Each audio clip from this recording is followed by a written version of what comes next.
lithuba uzonikeza inhla waleli bandla inabashu enhla isuthi ukuba ifakaze ngemisebenzi emihle nemikhulu eyenziwa amakhosi alapha ebuhleni ivese lodwa lanele sinendidelane inkosi imbusise.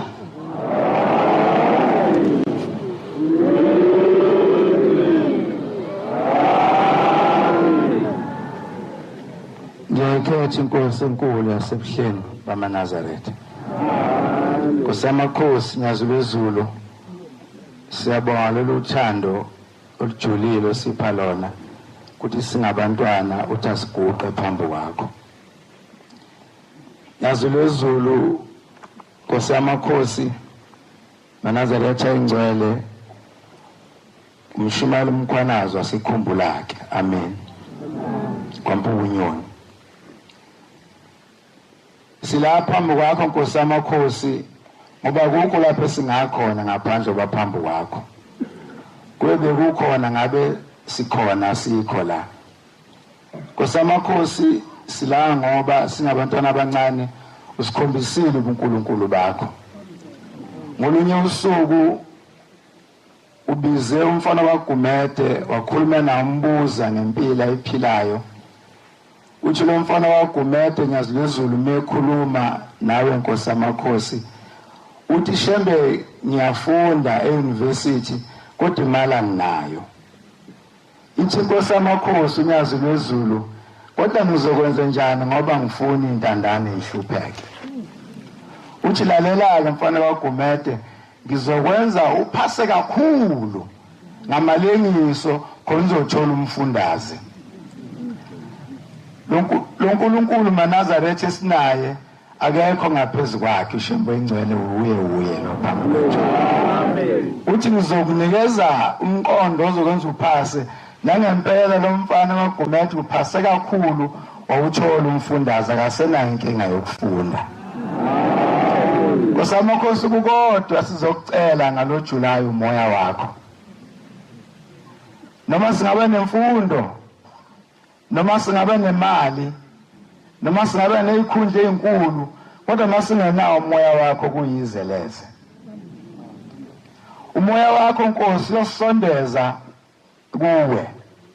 Umoya wakho wenza sikwazi ukubona abantu abanomoya omubi. Silapha Nkosi sitshelile ukuthi lwakho uthando ludlule kamama ethanda ingane yakhe. Amen. Eyigeze igcobe igqokise ifunza kodwa khona lapha enza khona ungathembeki enganeni yakhe kodwa yena uNkulunkulu engcela akazi ukwenza ungathembeki kithi. Silapha Nkosi yamakhosi sizobabaza uthando sinika lona singabantwana. Ngonyaka odlule besininga ungutshele sekhunde eMpumalanga kaDisemba sibone Nkosi usithanda wazokhipha ngisho imoto zakho zithwala abantwana bamaNazaretha beya engungutheleni yenabatshu. Nkosi yamakhosi njoba sila Nkosi sithenjisiwe ukuthi inabatshu isondeza abantwana kushembe ukuze noma behlelwa yini embi noma enhle ibathole beseduze kwakho. Ngicela ukubonga Nkosi yamakhosi abagcotshwa osiphe bona ababevuka beseka umsebenzi wakho. Ikakhulukazi ngicela ukubonga abazali ngoba uyawubona ikwaya seligqokile ilihle stage nolana umgidi umuhle kodwa kusubonke labantwana abasebenzi kodwa abazali bayinikele ukuze basondele kushembe. Nyazulezulu ukhulume kakhulu elinda Ntonga besikhona ukhokhela ngendlela yokuyiphatha kulomhlangano sikuwa namhlanje. Sifisa Nkosi ukubonga ukuthi namhlanje inabatshu eneminyaka ewu29 ibheke ku30. Nakhona bekungelula kodwa sikhumbula le ntshumelo kalangapha Sikothe owathi Nkosi yamakhosi uNkosi kaleshonela umyeni wakhe. Inkosi eyikhohlakele yakubo yahlangana nomfowabo bendoda yamphuca insimi yakhe yamphuca imbuzi yamphuca imvu nenkomo. Bakhona abafelokazi babhekene isimo esinjalo namhlanje. Umethi hamba lo mfelokazi enkosini ithi inkosi ihlangene nalendoda ekhohlakele bamlumisa nangobhovu bamxosha ethi yabuyela ithi Nkosi yamakhosi ngolunye usuku ethandaza lo nkosikazi wahlabela wathi ngilolu hambo lwesizwe nenyembezi hamba nami mhlekazi. Uthi wathi mefike zamxosha indume namaphoyisa yathi inkosi miyekeni lo nkosikazi sengimbona nje ebusuku ngilelo useyangihlupha emoyeni wami. Uthi miyekeni nangempela yamlungisela ithi inkosi yamakhosi ke Nyazulwezulu Thixo ingcwele wabe ithi inkosi yamakhosi nathi kufanele siphikelele sibe njengaye lo nkosikazi. Sifisela abantwana nkosi yamakhosi baba maNazaretha athandwa nguwe hayi athandwa abantu. Njoba silahlukene phakathi umoya wakho Nkosi sifisela abantwana bengabikho umuntu abazomthemba nabazomthanda ngaphezulu kwakho. Ushembe kuphela odinga uthando oluthe xaxa. Ngoba uthembekile ngeza kujikele. Uma sihambe kahle phambi kwaShembe siyofana naleya nkosazana yakwanene uNazaretheni okwathi siguli ngamathambo. Sokusela amathambo odwa yathumela athambana ngicelela umgido ogcina kuShembe. Anamandla amakhosazana kuleli bandla. Nangempela inkosi lapha Maskothe yawukhipha umgidi bayivunilisa lenkosazana kuthiwa sengamathamba qala bayigqokisa ingubo kuze babophiqizwe neyihlakala kwafanele beqale befaka idwede kuze kubopheke. Sangena esigcawini bafike bayigiqa bayibeka safike zawushaya basinda ngokuphephisa. Abahambe engozini baphunyelwa ukudela balithande lizayo. Kuthiwa zathi mase ifike ekhorasini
isandla ithi ngumahlombe mzweni ukuthi thini wathi sengiyabonga. Uthi zathi mayibuya seqeda ukulalisa lenkosazana isiqiqi ibeke edokodweni kuthiwa yaphuma ulapha Maskothe ephethe ihepeni ngesandla uthi ihepini ngesilungu ebheke edokodweni lenkosazana kuthiwa ihamba ithi nyaba sinda ngokuphephisa yami ivuma leyo ngoma Nazaretha ingcwele. Uthi yafika aqoshama ngasekhanda lawo lenkosazana yafika lishutheka ihepini ekhanda yathi ngiyabonga nathi siphe ngupho sono sambe kahle nawe ungikhonzele komntungu ngisho amakhosazana amadala. Sifisela abantwana Nkosi yamakhosi babe nenhlonipho kubazali babo. Bangalaleli abantu balalela izwi lakho Nyazulwezulu ngoba leli bandla yikho intando eningi kunentando yakho kuphela Nyazulwezulu. Ngoba nje wasila Nkosi khona abathunyiwe ukuthi bazokona kuze lo msebenzi wakho onakale ngoba basebenzela abanye abantu kodwa inabashinge yakho Nyazulwezulu ayikho enye ngaphandle legupte kwakho phambi kwakho namhlanje. Sifuna Nkosi yamakhosi labantu libe usize emakhaya. Umuntu aqala kuba indoda esewumfana aqala kuba unkosikazi eseyintombazana kuze kushiye ukuthi umuntu othwele lentombi yothola umfazi. Kuze basha badaluse umfana bethu indoda. Nyazulwezulu siyabonga umsebenzi omuhle owenzela abantu abasha lapha ezansi awakhanga isikole wakhe icollege Nyazulwezulu.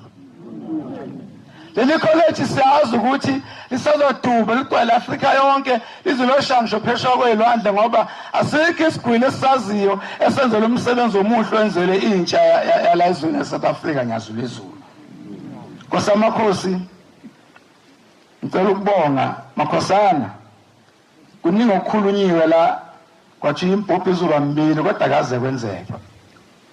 wodwa umbhobho okhishwe inkosi uma isimo singavumi sicela ningaphoqi ningawona umsebenzi kaNkulunkulu uma isimo singaphoqi kungabalwa nayo kubantu abona umsebenzi kaNkulunkulu ukuze uvikela abakini uvele nengelosi yakho Nkosamakhosi ngiyabonga inkosi kusenokuzwela amen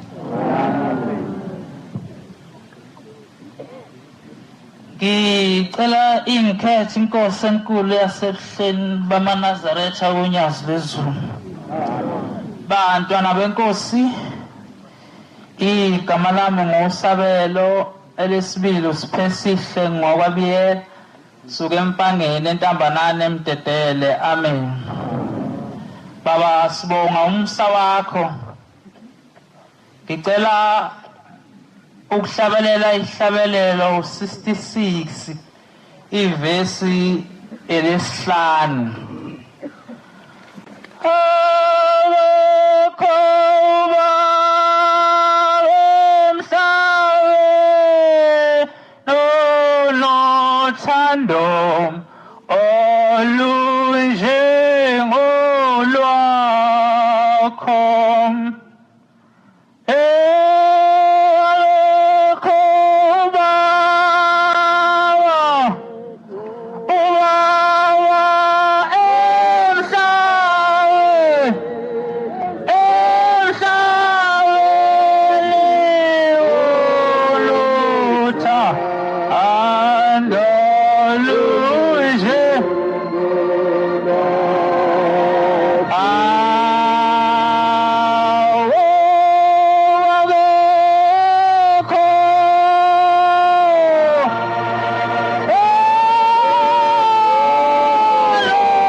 July 2017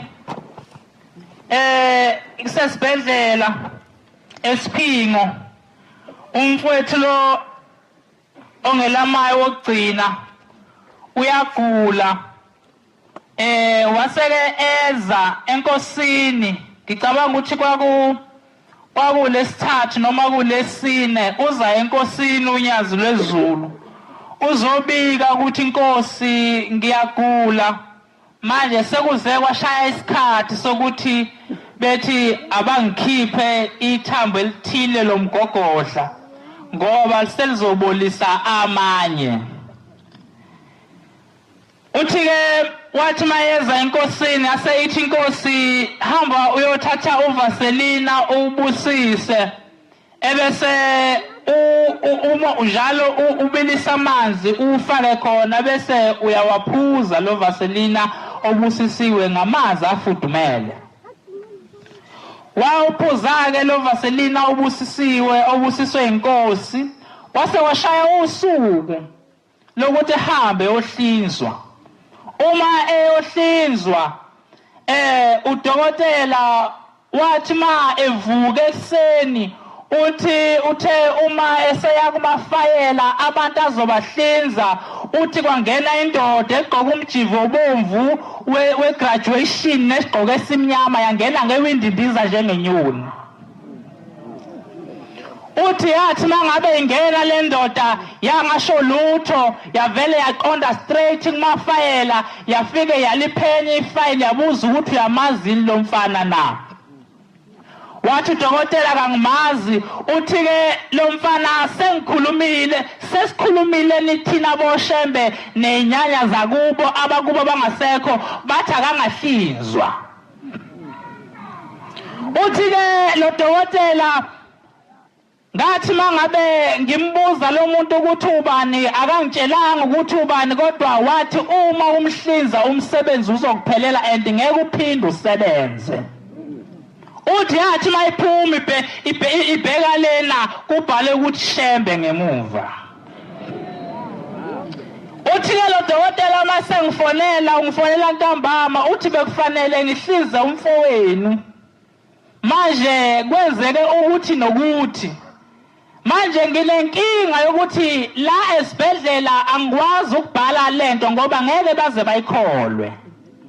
Uma into engenzeka umfowenu ubhale wena ukuthi wena umuntu oyinext of kin yakhe ngakho ngicela ukuthi kube wena othi nina njengomndeni anuvuma ukuthi ehlinzwe ngoba le mina engiyibonile ifana nenganekwane esibhedlela.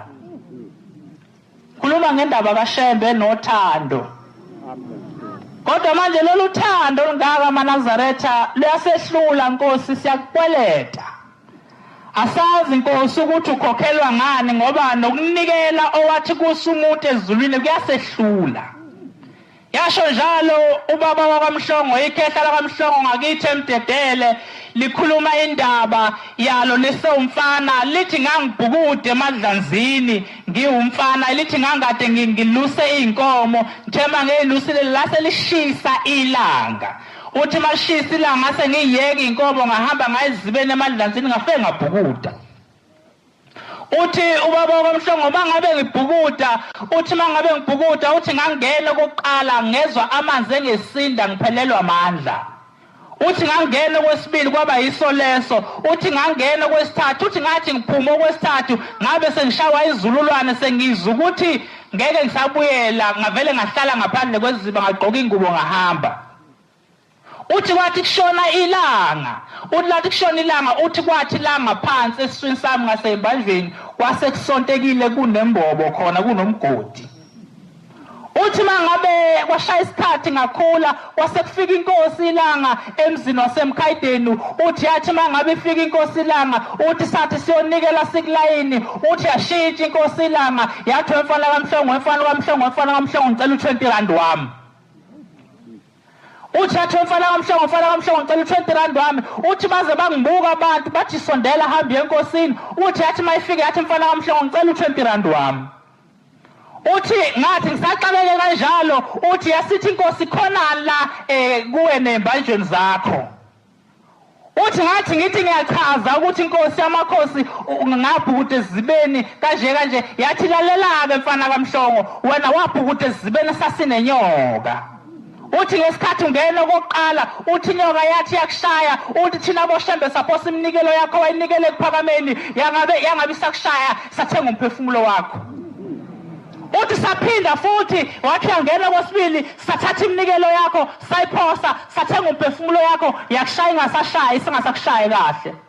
Ithi ke inkosi ilanga kulokhu kwesithathu mfana kaMhlongo sabona ukuthi emnikelweni yakho yonke khona wayinikele ekuphakameni Mnikelo ka-23 imnikelo ebizwa inkosi ayisanele ukuba ungasindisa umphefumulo wakhe enyokeni. Ithi-ke mfana kaMhlongo thina sabe thina boShembe sathatha u-20 wethu sagcwalisela sathenga umnikelo umphefumulo wakhe enyokeni. Ithi-ke inkosi yasekuphameni mfana kaMhlongo ngicela u-20 wami ngoba thina boShembe uShembe akakweletwa. Kodwa namhlanje eManazaretha intsha yakuleli bandla kayiwuhamba u-23. Intsha yakuleli bandla kayinikeli. Nabantu abangasekho emhlabeni kayibayinikeleli eyathi inkosi ilanga unkosikazi kaKhawula njengoba wayibulala nje washaya isikhathi yahamba yomcinga yamfica ejele lobumnyama. Ithi kodwa waficwa enesibani khona. Mangabe bembuza ukuthi wena lesi sibani usithathaphi uthi lesi sibani mina ngisithatha kumnyeni wami ngoba uyahamba yonginikelele ephakameni. Uthi kodwa uma naye sehlale isikhathi eside enganginikeleli nami ngiba sebumnyameni njengalaba ngigqume kanye nabo ngikhale kanye nabo. Ngakho-ke eManazaretha ngiyacela uNkulunkulu wasekuphakameni ngiyacela nyazi lwezulu ukuthi usiphe uthando lokukuthanda, usiphe Nkosi ukunikela, usiphe ukugcina izwi lakho. Thixo wena ukuphila uthena emzini wasekuthuthukeni isifo esiphumile sikhulu kakhulu abazosinda abacolwe ngobisi ekhanda.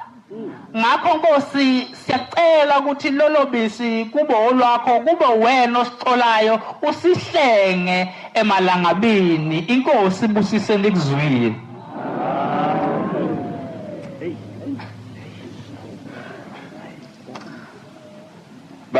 Nkosi yamakhosi, lo khulumayo ufikana kaHlongwa eyintabeni zaseMthwalume, kodwa-ke ngokuzama iparishi baba sengise Adams ethempeleni iPhumlani Temple ngaphansi kaMshumayeli uMkhize. Amen.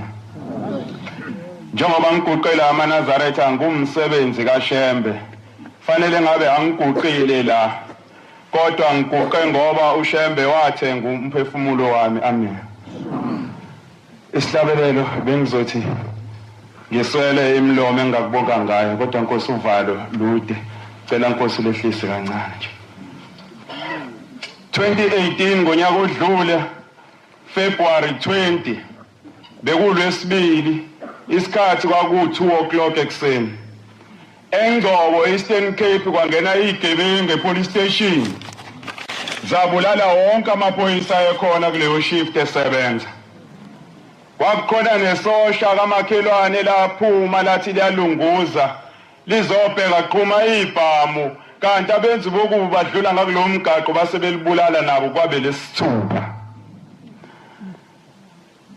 Kuthi ngolosibili masifike ekseni emsebenzini kwenye ama-unit engikuyona uthi umphathi Phuthumani Engcobo konakele ngifuna abayisihlanu abazoya khona. Njengoba ngiguqela amakhulunywa ngephoyisa elasinde Engcobo yimi lo ngasindiswa unyazi lwezulu. Amen. Ngoba ngizonqamulela ngiye emsebenzini wonyaza. Sithe masifike Engcobo isiteshi sonke sasigcwele igazi nezidumbu zamaphoyisa aphume emsebenzini kanti sewilanga lokugcina.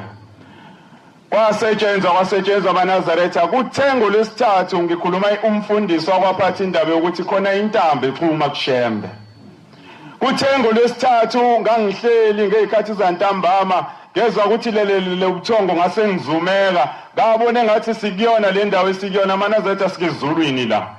Ngabona inkosi unyazi lwezulu liphuma liqeda kunikelisa ligijima ngacabanga insizwe zami ngathi angigijime nami ngiyocela inkosi yavele yangena ngaphakathi. Kwakhona wayekhona wathi celani enkosazaneni yongicelela kubaba ukuthi ngicela ukunikela. Kwaphuma inkosazane ngaphakathi seyiphethe isibusiso lithi izwi lenkosi hambani kodwa nibuye. Ulwesithathu njalo. Hawu mangiphaphama kuShembe uthi asambe sibuye kanti kiwaphi?